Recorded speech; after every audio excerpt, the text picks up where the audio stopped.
Wow, all these years and finally we've reached the end. And man, I'm not gonna lie, watching that episode 500 of Naruto Shippuden, the finale, the feels were strong. If you was following me on Twitter, then you would have seen all the posts. Cause yeah, following me on Twitter, you would have seen it. Cause I ain't gonna lie, the feels hit me like a truck with this episode. I think not only was it the content of the episode, I think it was just the build up, especially if you've been following this series for many years. I think it's been 7 years plus since I started following Naruto Shippuden, so, or just the Naruto series in general. It's a long ride, so if you've been following it, I'm sure there's people that's been following it for a lot longer, you know, the people on the Toonami days of Naruto and stuff, so I'm sure you guys probably felt it even stronger than I did. But to finally reach the end of the Naruto anime. Now, granted, of course, there's Boruto, but again, we've talked about that before, that there's a big difference between what this series was and what the Boruto series is going to be. To actually see Naruto reach happiness, you know what I'm saying? It's like, ooh, it's insane. I ain't gonna lie. This episode, it was a very emotional one, very adorable one, very enjoyable one. It was really just like showcasing, okay, the day of the wedding is here. The wedding happens, and oh man, like, let's talk a little bit about the part of the episode that really was just the best part, in my opinion, or one of the best parts at the very least. It was the Aruka scene, and it always goes back, and I love that they actually showed the scenes of where it all began. You know, the very first episode when Aruka was the one that actually changed Naruto's life and finally, you know, put a stop to everybody hating him, at the very least, starting with him. He was like, you know what?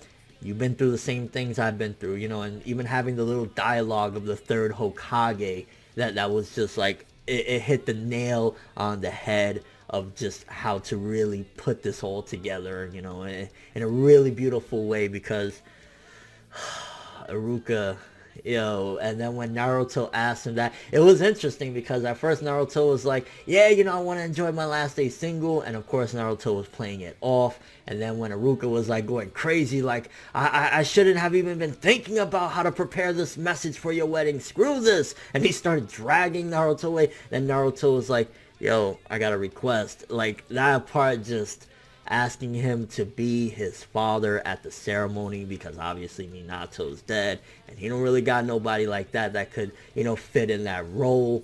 And that was just a great part, you know what I'm saying? It's weird that Iruka, in a sense, was one of the key factors to the final arc in the Naruto Shippuden anime, and even the final episode, but I think it was very fitting as well, because this was the person, like, even if you go back to Road to Ninja, like, the ending of Road to Ninja was so amazing because of the feels that it embodied, but also that first established relationship that Naruto had. Like, you know, he goes back to like, oh, Sasuke is my first friend or whatever. And maybe that's why he says things like that, because Iruka, he looks at him as more than a friend. He looks at him as even more than a brother. He's like a father figure, you know. He was the first one to actually embrace this kid amongst everything, amongst the hatred, amongst, you know, he looked at him as like this annoying brat that's always pulling pranks, but he decided to give him a chance and, you know, just really be there for him. And it's insane. This episode getting everybody's messages that was recorded throughout this arc. I think majority of the messages, to be honest with you, was recorded in the first episode. You know, of course, Sakura, Tenten, you even got a little bit of Neji's ghost. This arc played a lot with stuff like that. Like, the arc really wanted to do little funny stuff, like, because even throughout the episode towards the end, you got Guy and Lee walking on their hands, and it's fucking hilarious. So definitely they played around with the comedy for this stuff. But just, even Orochimaru, like, why the fuck is Orochimaru telling congratulations to Naruto? Like, I was a little bit disappointed in one regard, and I mean, in the last Naruto the movie, it also hinted that he didn't show up. But I thought he would have showed up at least, you know, just to say in person, you know, congratulations or whatever. But Sasuke sending the note on the pigeon to Sakura to, you know, say congratulations or whatever. I was like, man, yo, you could have showed up for like 5 seconds, bro. This dude, literally, majority of Shippuden, you know, or pretty much all of Shippuden, and a good chunk of the last ending of Naruto, the original, was this dude chasing you. You could have showed up for 5 minutes, shook the man's hand, said, yo, go tap that fucking Hyuga booty now, something, bro, like, send the picture. Then of course Sakura, of course, because she loves this guy so much, she gotta be, oh, you know, blushing, like, all it takes is a fucking piece of paper for this dude to make Sakura wet. I'm like, damn, Sakura. No, but like everything about it, again, they really just did a very cute and adorable ending to, you know, this series. Because of course we had the big action pieces, and this arc and these episodes were really for the people that truly cared about the series, you know, that weren't just there for the big climactic, you know, battles between Naruto and these gods and fucking Madara and all this shit. This was the episode for the people that care about the characters, you know, that really wanted to see some sort of resolution to Naruto's loneliness, because I think that's always been par for the course with the series. Unfortunately, Masashi Kishimoto, as the series progressed, he couldn't really, you know, focus in the manga on one of the key elements, and that's, again, that Naruto's lonely and doesn't have anybody. And, you know, he did it here or there towards the end. Of course, we see Naruto ends up with Hinata, but the anime and the films, they really dive into that stuff. Like, Road to Ninja really dove into the fact that, you know, he can be celebrated and all that stuff, but at the end of the day, Naruto was alone, and then Iruka showed up at the end of Road to Ninja, which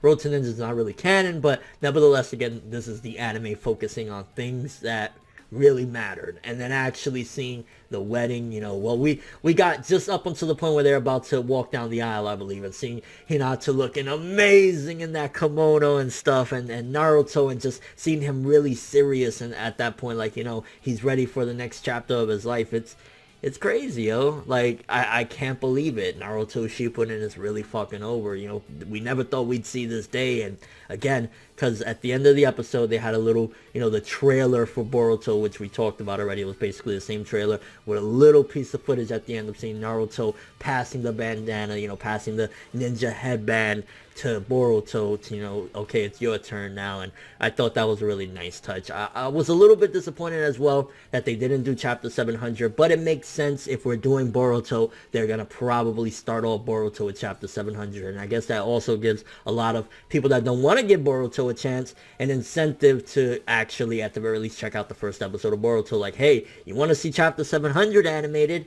Oh, go watch BORUTO, right? So I guess that's somewhat of an incentive for those people. But as a whole, man, again, I keep saying the same thing, but this is more so just like a reaction with a little bit of a review in there, because again, as a whole, the finale, the final episode, I think they touched up on every character at the very least that is, of course, still alive, giving their final words regarding Naruto and, you know, everything he's been through and stuff like that. Even seeing Kakashi, you know, just every character, Choji, every character was really just there to give their final words, you know, their final send-off before we go through, you know, a massive time skip where it's not going to be about Naruto. And that's the thing that, you know, is saddening too, that even though, yes, we have Boruto to look forward to and we are going to see these characters from time to time, it's not going to be about them anymore. I mean, it's been clear as day. The new series is going to be about the kids. We'll see the grown-ups from time to time, but like, just think of this for a second. The characters, the secondary characters, you know, the ones that a lot of people talk shit that were kind of a little bit shafted or majorly shafted for Shippuden, like Kiba and Lee and stuff like that. If we didn't get them in Shippuden, if we didn't get a good amount of time with them, like, you know, how many fights Lee had? He had the one fighting himself, and then he was in the war, and he tried to kick him out. Like, you know, if that's what we had in fucking Shippuden, imagine how little screen time they're gonna have in Boruto. Like, yo, you might get a word or two from Kiba, maybe a filler episode of him giving some advice to Boruto, and that's about it. So that's saying, you know, what it's going to be like. Again, you know, a lot of these characters are not getting screen time anymore. And again, this was following Naruto's journey through, you know, all the battles, rescuing his friend, and finding some happiness, and, you know, getting rid of that void inside of him of just being alone. So I think it handled that very nicely. And again, as a whole, it was more so dealing with the pain that Naruto, like, you know, the last bit of his pain, and getting rid of that, and him finding happiness and getting married to Hinata. And yeah, amazing finale. It wasn't perfect because it did, you know, skip out on a couple things, and of course we didn't get chapter 700, but it dealt with something that I think a lot of us deal with from time to time. I mean, obviously not to the extent of Naruto, but nobody at the end of the day wants to be lonely, and, you know, when you finally find that happiness, it is an incredible feeling. And Yeah, thank you so much for so many years of entertainment, Naruto Shippuden. Naruto, we will be watching over your son. Your son better do good, because we're going to be watching that BORUTO, but fuck, it's really over. Definitely want to see what you guys think about the finale, your thoughts of following Shippuden all these years. Yes, there's been so many, filler episodes and problems here or there, but I just want to hear your experiences. What did you first think when you got into this series, and what did you think when you got to the time skip, and how did you feel with so many of these incredible moments following them, and whether even the manga or the anime, and just your final send-off to the series. Crazy series, long series, amazing series, great journey. Yeah, that's all I have for this one. I'm ForneverWorld, and as always, people, have an awesome day, and I hope to catch you in my Boruto reviews from now on.